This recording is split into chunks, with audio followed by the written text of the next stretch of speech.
My name is Mel Shunholster. I'm the current president of the Blue Star Salute Foundation. That's the foundation here is an organization that is housed here in Alabama.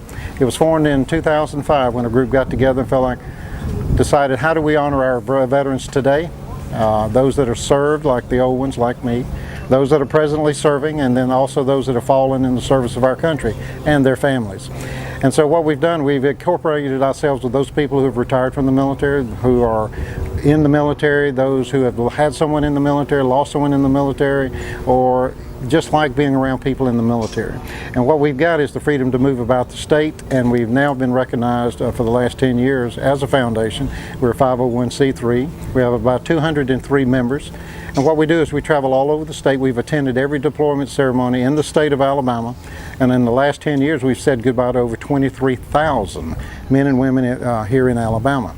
Not only that, we attend celebratory events in communities and municipalities where they're honoring our veterans.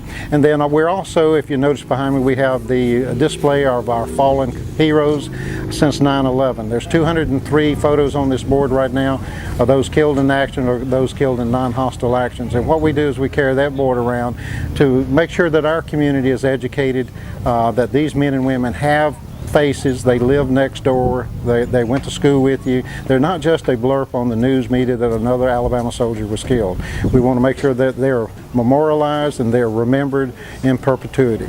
And so we always take comfort in talking with the families to let them know that once you have put them in a national cemetery or a personal cemetery, it doesn't stop there. We carry this board around, and wherever we go, their son or their daughter will always be remembered for the sacrifice they've made.